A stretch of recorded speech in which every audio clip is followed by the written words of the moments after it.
So the first questions that I asked was what assessments she uses in her classroom and what sort of assessments that she found to be the most beneficial towards instruction and to her students' comprehension. Firstly, she emphasized the use of checklists in her classroom and how they're used during various activities like individual assignments, collaborative work, and feedback sessions. And this feedback allows her to make informed decisions and adjust her teaching strategies accordingly. She also highlighted her commitment to formative assessments, where students are actively engaged in self-assessment and peer feedback activities. She views these practices as powerful tools for student learning, as they encourage students to internalize their learning and reflect on ways to improve. She also shares her reservations about end-of-unit assessments or benchmark assessments, which are mandated by our district. She expresses concerns about the appropriateness of time tests, such as fast bridge assessments, especially for young learners like our 5-year-old students. She recognizes that not all students perform well under such conditions, so she strives to provide alternative opportunities for students to demonstrate their knowledge and skills. And on the next slide, I asked, what role do you believe assessment plays in the teaching and learning process?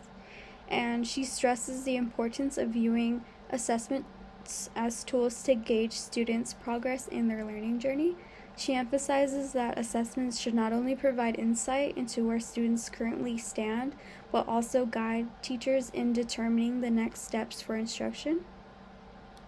On the next slide, I asked, have you encountered any challenges or obstacles related to assessment in your teaching? And if so, how did you address them? And she shared how she utilizes assessments to inform her planning for small group instruction in both reading and math. She explains that she analyzes assessment data to pinpoint specific areas where students may need additional support.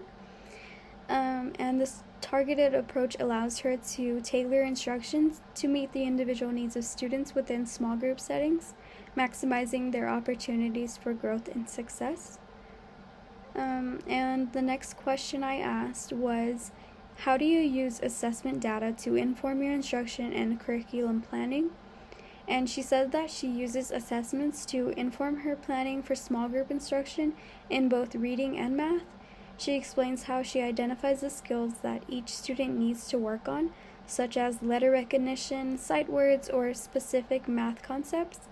And by honing in on all of these areas of need, she can tailor her small group sessions to target and address the individual learning needs of each student effectively. On the next slide, I asked, have you encountered any challenges or obstacles related to assessment in your teaching? How did you address them? And she addresses some challenges regarding end-of-unit tests or benchmark assessments as mentioned earlier. And she acknowledges that not all students will perform well on these assessments. And to mitigate stress and anxiety among students, she intentionally refrains from placing excessive emphasis on these tests, and she encourages students to simply do their best. Instead, she relies on observational data collected before, during, and after lessons to gather evidence of student progress and understanding. And this approach allows her to make informed instructional decisions based on a holistic understanding of each student's needs and abilities, ultimately promoting a supportive and conducive learning environment. On the next slide, I asked, how do you address the diverse needs and learning styles of students through assessment? And she emphasizes the importance of using observational data to address the diverse needs of her students' learning styles by closely observing students during various activities, such as whole group instruction, individual work, and partner tasks. She can identify where they feel most comfortable and where their strengths lie. And she shares an example of how some students may struggle to produce written work due to fine motor skills, skill challenges, but excel in verbal expression or hands-on activities.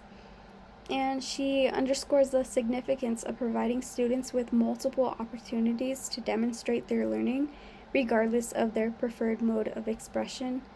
She highlighted the value of celebrating students' growth, no matter how small, and empowering them to take control of their learning journey by setting goals for themselves. And this approach fosters a sense of ownership and motivation amongst students, and it ultimately contributes to their overall success and development.